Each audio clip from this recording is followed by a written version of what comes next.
Hello and welcome back to Down the Track. In this episode, we'll be reviewing the 30-20 between India and West Indies. There's a delayed start because of yesterday's delay. The players needed adequate rest today, and the game started at instead of at 10:30, it started 12:30. Sorry, instead of 10 a.m. West Indies time, it started 12 p.m. And it was again. It looked like a slowish wicket, which was gripping, but India did decide to bowl first this time around, and West Indies got off to a really good start. I think Kyle Myers outstanding batting. He's a player to watch out in the future because he bowls as well. He's an all rounder. He's an aggressive batsman. Whether it's making room or standing in his crease and hitting, he has some aggressive shots, and I think he's a player to watch out for. With the West Indies, he's impressed me in the last 6-7 months. I remember in March against England, he picked up 5 wickets in a Test match as well, and now he's striking at 146.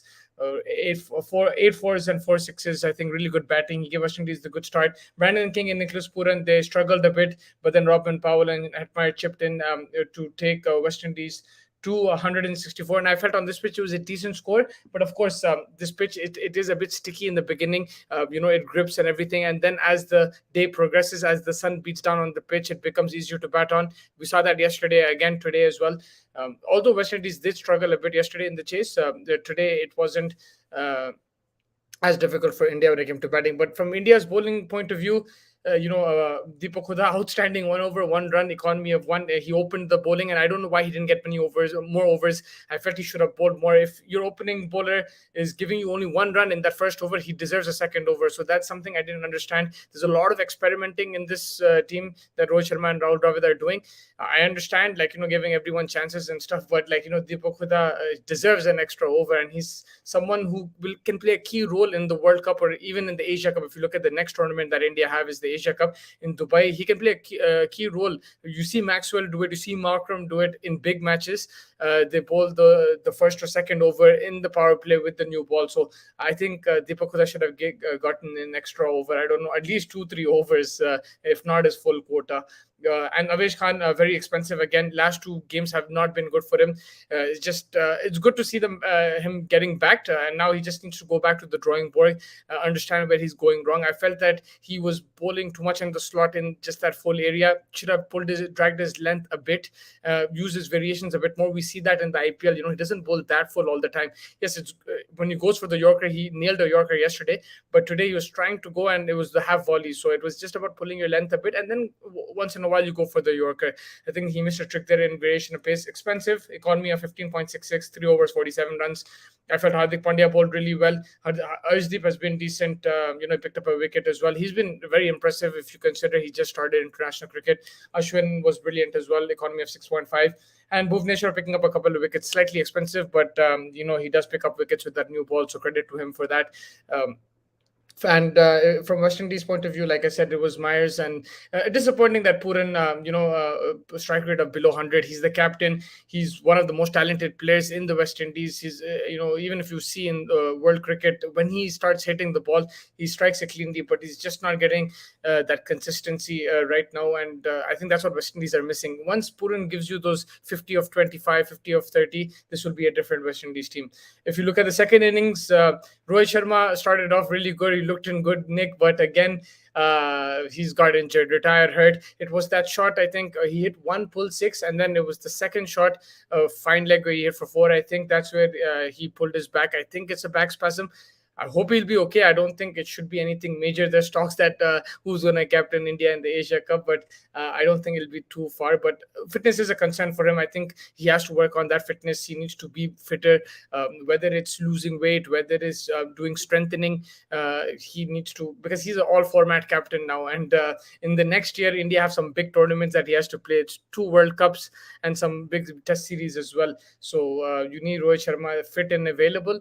I know that he has a break for that Zimbabwe series, but then it's the big Asia Cup, and it's non-stop cricket from from August 27th to November.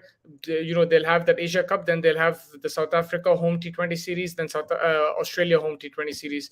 I'm sure they'll take breaks in between, but you want to play as much cricket as possible going into that World Cup as a team. Yes, you can take the odd break, but we see India go into World Cups playing IPLs and stuff, and it doesn't really work out. Now they're going to go in playing international series. I think this will help them, and you need your captain fit. It's simple as that, because he has captained well, but injury has been an issue. But then it was all about Surya Kumar Yadav today. Excellent inning, 76 of 44 deliveries, 8 fours, 4 sixes, strike rate of 172.72.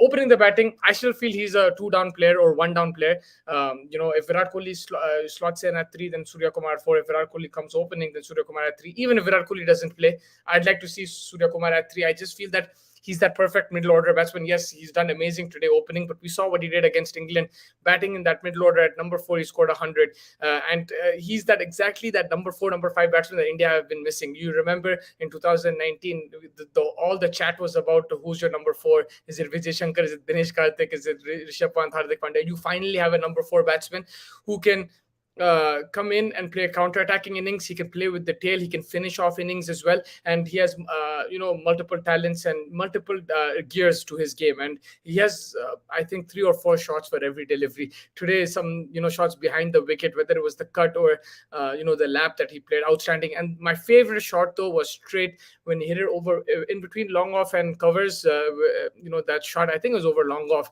That 6, the way he timed it was just magnificent. It just shows the talent that this man has. Right now, he has to be the most talented player in India, and he's in form as well. So it's coming out nicely for him.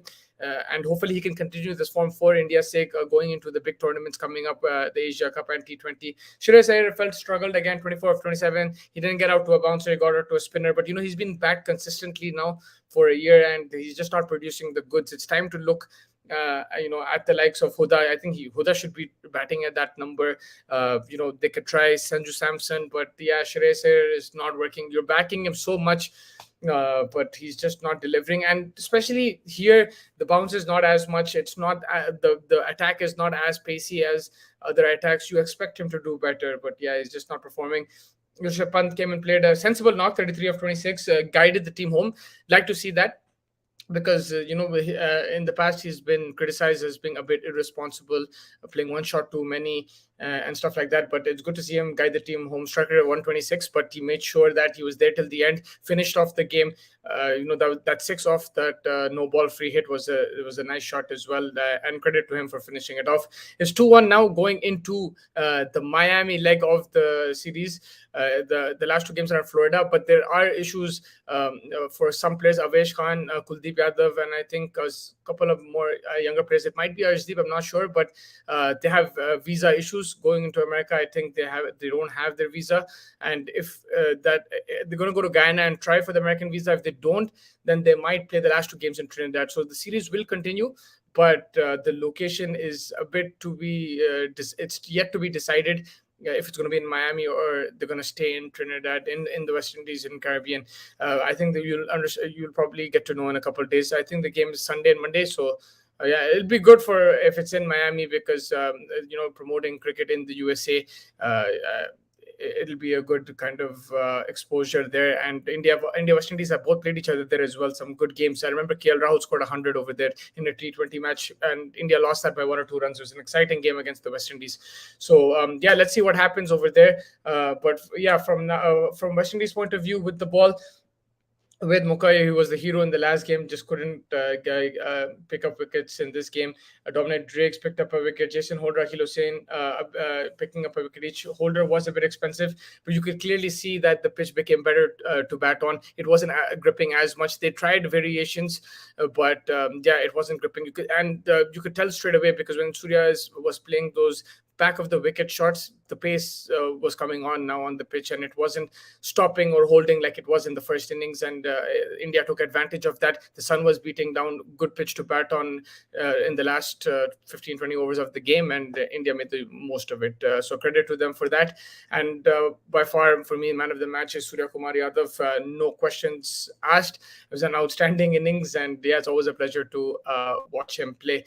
I think that pretty much wraps it up from this series. There's still a lot to play for. Let's see what happens in the visa situation. And just to update you on the Commonwealth Games, New Zealand women beat Sri Lanka women today by 45 runs. They scored 147 for 7 and got Sri Lanka only made 102 for 8. The other game was a close game, but South Africa just couldn't finish it off. It was England versus South Africa women, and England made 167 for 5. South Africa 141 for 4. And at one stage, they needed 60 or 40, and they just couldn't cross the line. England bowled well in the death overs. They dried up the runs, and they made sure that the South African batters just couldn't get the boundaries at the right time, and that's what cost them the game. And strange to see that they lost a wicket less than England, and they still didn't win the game. So yeah, unlucky there. But in the Commonwealth Games so far, Australia and England look far ahead and shoulders ahead, from the other teams. India played well against Pakistan. Now they'll have to beat Barbados to qualify. New Zealand are a good team as well. So I would say Australia and England, then India, New Zealand for the other two semi-final spots, and then they'll play for the medals, gold, silver, and bronze. But yeah, I think right now Australia is just too good. England can compete with them, but this Australian team, they lost 5 or 6 wickets for 60 runs against India, and they still managed to continue to score runs. They bat very deep till number 9, double 10. They always put pressure on the opposition. They play aggressive cricket and they make it difficult for the opposition. So yeah, Australia are the team to beat right now. If anybody does beat them, credit to them. But yeah, it should be a fun end to the Commonwealth Games. Hopefully, I think last few group stage games, and then we'll have our semi-finalists soon. So yeah, watch out for that. And apart from that, the 100 is starting tomorrow. It's going to be exciting. It's a new format which started last year. It's going to be in England. You have the Oval Invincibles. You have Manchester team, the Trent Bridge team. You have quite a few teams. So it's going to be some exciting cricket. It's a 100-ball format. The rules are a bit different, and yeah, we'll cover those games as well. It's going to be some exciting cricket. We'll see some quite a few England players playing until that test match starts against South Africa. We'll see a lot of the England players playing, and it should be very exciting. So stay tuned for that as well. And thank you so much for joining me. Make sure you like and subscribe to the channel, and have a good night. Thank you so much.